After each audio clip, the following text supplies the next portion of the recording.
اس بات پر قادر ہے کہ ہم ایک دانہ زمین میں ڈالتے ہیں تو اس ایک دانے سے اللہ تعالیٰ نے 7 بالی کے ذریعے ایک دانے سے 700 دانہ عطا فرماتا ہے۔ وہ ذات اس بات پر قادر ہے کہ جو بندہ اس کے راہ میں خرچ کرتا ہے، راہ خدا میں خرچ کرتا ہے، تو اللہ تبارک و تعالیٰ اپنے اس بندے کو ایک کے بدلے 70 کا ثواب عطا فرماتا ہے۔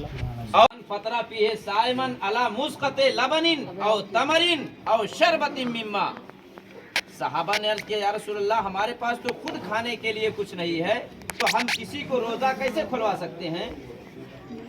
تو میرے نبی نے ارشاد فرمایا کہ اے صحابہ، یہ فضیلت اس انسان کو بھی ملے گی جو کسی روزے دار کو ایک گھونٹ پانی، ایک گھونٹ شربت یا کھجور کا ایک ٹکڑا دے کر کے روزہ افطار کرا دے۔ اور جو انسان کسی روزے دار کو رمضان کے مبارک مہینے میں پیٹ بھر کھانا کھلائے گا، یہ میں اپنی طرف سے نہیں، حدیث پاک کے الفاظ ہیں، پیغمبر فرماتے ہیں وَمَنْ أَشْبَعَ فِيهِ صَائِمًا سَقَاهُ اللَّهُ مِنْ حَوْضِ شَرْبًا لَا يَظْمَأُ حَتَّى يَدْخُلَ الْجَنَّةَ۔ میرے نبی ارشاد فرماتے ہیں کہ اگر کوئی اس مبارک مہینے میں کسی روزے دار کو پیٹ بھر کھانا کھلائے تو میرے نبی ارشاد فرماتے ہیں کہ اللہ اسے میرے حوض سے قیامت کے دن وہ جام عطا فرمائے گا کہ اس وقت تک اسے پیاس نہیں لگے گی جب تک کہ وہ جنت میں داخل نہ ہو جائے۔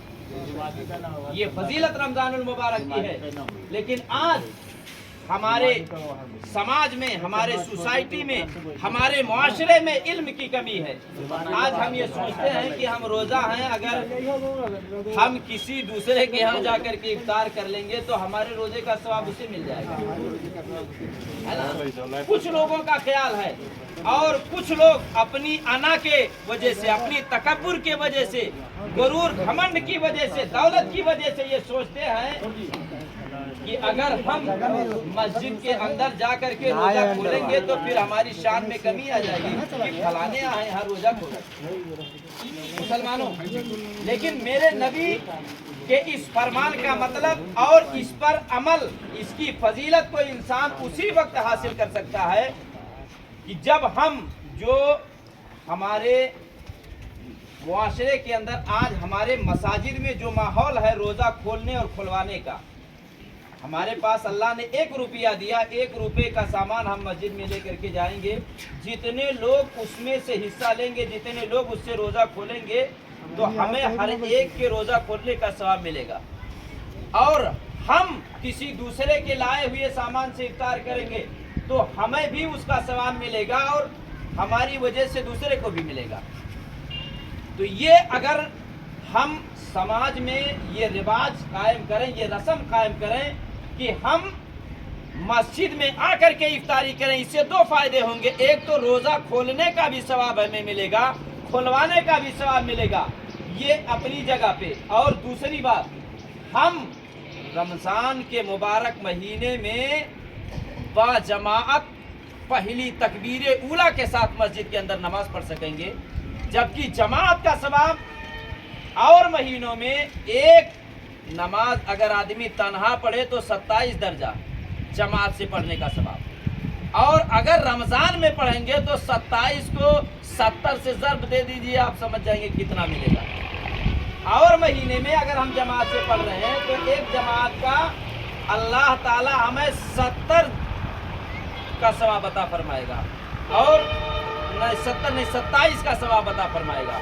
اور رمضان کے مہینے میں کسی بھی عمل کا ثواب 1 کا 70 تو ملتا ہی ہے، اور جب ہم گھر نہ پڑھ کر کے مسجد کے اندر بجماعت اپنے امام کے پیچھے نماز پڑھیں گے تو 27 کو 70 میں ضرب دے دیجئے، آپ سمجھ جائیں گے کتنا ثواب ملے گا۔ تو 2 فائدے آپ کے ہوں گے، آپ اگر مسجد میں آ کر کے افطاری کریں گے، اور ایک دینی ماحول بھی پیدا ہوگا، نمازوں کے قیام کی، نمازوں کے پابندی کی ایک بہترین نظم و نسق، ایک بہترین ماحول آپ کے یہاں پیدا ہوگا۔ اس لیے میں تمامی لوگوں سے گزارش کروں گا، اگر ممکن ہو آپ کا گھر مسجد کے پڑوس میں ہو تو آپ سب سے پہلے یہ اہتمام کریں، دھیرے دھیرے ایک ماحول بنائیں۔ جب دینی ماحول بن جائے گا، 2-4 لوگ اگر ادھر ادھر ہوں گے تو وہ بھی آپ کے اس اچھے ماحول کو دیکھ کر کے آپ کے سانچے میں ڈھلنے کی کوشش کریں گے۔ تو حضرات یہ چند باتیں تھی جو میں نے آپ حضرات کی گوشے گزار کی. جمعہ میں ٹائم بہت کم ہوتا ہے، شاید میرا ٹائم ختم ہو چکا، اس لیے میں اسی پر اپنی بات کو ختم کر رہا ہوں. اللہ فرماتا ہے مثل الذین ينفقون اموالهم فی سبیل اللہ کمثل حبۃ انبتت سبع سنابل. راہ خدا میں خرچ کرنے کی مثال ہے اس دانے کی طرح ہے جس نے 7 بالیاں اگائی اور ہر بالی میں 100 دانے. تو یہ راہ خدا میں خرچ کرنے کی مثال ہے. جو ذات دینے پہ قادر ہے وہ ذات لینے پہ بھی قادر ہے. اگر اس نے دیا ہے اس کے راہ میں خرچ کریں گے تو پھر مال کے اندر برکت کہاں سے آئے گی کوئی انسان تصور بھی نہیں کر سکتا. یہ اللہ تبارک و تعالیٰ کی شان ہے. تو اس پہ میں اپنی بات کو ختم کر رہا ہوں. جو حضرات اپنی سنت ادا نہ کیے ہیں میں تمام لوگوں سے